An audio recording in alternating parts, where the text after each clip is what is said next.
And good morning, 95.1 FM, 790 AM. This is KFYO Mornings with Dave King and Matt Martin. It is 6:45 a.m., and as promised, we have in the house some folks from Covenant Medical Center. We have Chris Lancaster, who's the VP of Operations at Covenant. Good morning, Dan, or Chris. Morning. And we also have Dr. Dan Berman. I guess, Dr. Dan, are you an emergency room doctor? Yes, I am. Okay, that's your specialty then. Pull that mic Correct. a little closer to you. You got to talk right into it. Is that good? That's good. That's better. All right. Okay. Why are you guys here this morning? Who wants to take that one? I can start. Okay. And from Covenant standpoint, since February 1st, when we brought the West Texas ED locations under our umbrella, we've gotten a lot of questions. And really, before then, just as you've seen these pop up across West Texas and really the state and country, really, we've gotten a lot of questions about where do I go for what and when and what time of day and those types of things. There's a lot of confusion out there. And so what we're hoping to do this week is just talk with you guys and listeners out there to help educate folks as these things come up so that folks can be informed before an emergency comes. Yeah, well, I guarantee you can count me in as one who is confused by all these emergency rooms. Like I said, one day the only emergency rooms that I was aware that existed was at the hospitals, and it seems like we woke up one morning and there was an emergency room on every corner in Lubbock. That's and right. I wondered why. So, Dr. Berman, why? Well, this whole freestanding ER concept really started about 15 years ago in Dallas and Houston, really as a response to just terrible wait times and often just bad experiences in the traditional hospital. So we started our location here in Lubbock. We were the first ones to open about four to 5 years ago, and we had a really fantastic response from the public. It's like, wow, I've got cut on my arm and I can go in and get seen and treated and be out in an hour versus those terrible wait times that developed in the hospital. We quickly learned, however, there was more to the business. The whole insurance industry, Medicare, that whole world gave us a lot of trouble. And so that's why we merged with Covenant to kind of help our patients in that realm. Okay. So with the ERs, the new kind of freestanding ERs, y'all have a connection with the Covenant Hospital now. If somebody is seriously injured, should they go there or should they go directly to the Covenant Hospital? What would y'all do from there? It's a good question. The way that I look at it is if you fall down and you can't move and you're calling an ambulance, that level of injury, you need to go to the main hospital. Well, I would assume that the EMS people would know where to take you. Right.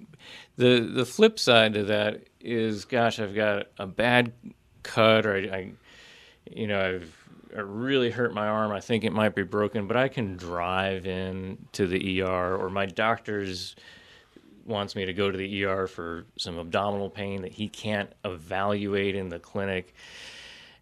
That's where we step in, where we provide usually a quicker service with the same capabilities as the hospital.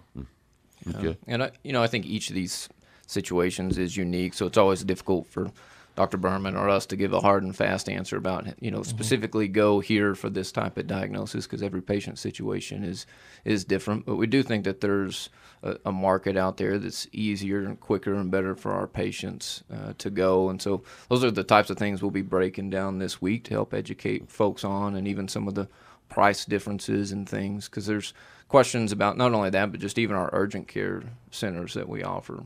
And, so after Covenant, with 100 years of providing services here, we felt great about adding this under our umbrella as another opportunity to add access for patients as they're looking for locations to get their needs taken care of.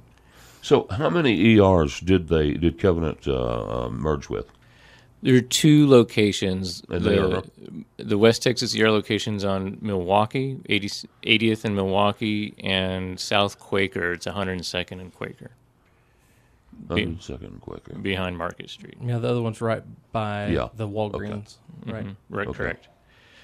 Yeah. Well, there are still many others out there, and I guess they're not associated with Covenant. Is there any plans to merge with any others and bring any more into the fold? Right now there's not plans. I mean, we're excited about these two and these locations. I mean, this gives us a great opportunity to have a better presence in Southwest Lubbock. And so, I think for now this satisfies the need. We're excited about the partnership, certainly, and we think that the West Texas ER locations had a great culture that really merged well with ours. And so we were excited about that. But for now, there's no other plans. So is one of the biggest reasons, like you said, Southwest Lubbock, it doesn't have easy access necessarily to the hospital, which is more centralized to Lubbock. Is that one of the reasons why we're opening things like that up in areas like that? I mean, and yeah, absolutely. I think, as you mentioned, that was kind of more centralized Lubbock, but you talk to people now. I talked to somebody the other day that said, it's great to live here in 82nd and Quaker because I'm in the center of town. And so that's kind of changed. We've never thought about that as the center of town anymore. Isn't that the truth? But that's the way that it's going. And so what do you think is the very single biggest thing that people are confused about? Cost can be a big thing in this, and Dr. Berman can speak to theirs previously, just in terms of the arrangement with insurance companies. So I don't know if you want to talk from your perspective as how you've seen those change.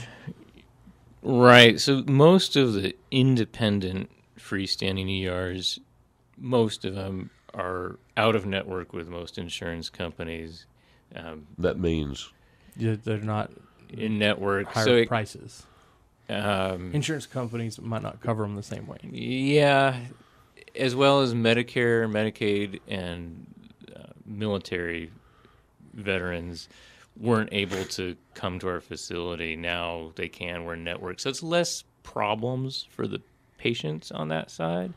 We didn't solve the whole healthcare crisis with this merger. Right. So cost is still an issue, but we solved one problem that we were having for our patients. Okay. Yeah. Well, I tell you what, we're going to have to take a break. We're coming up on a hard break here. And guys, hey, thanks for coming out. And we're going to see you, I guess, in the morning at 6:45. That's right. We'll be hit back those to answer questions. questions. Yeah. Right. And we'll Sounds good. save a lot of these other things to talk about till in the morning. Thanks again. We'll be back right after this.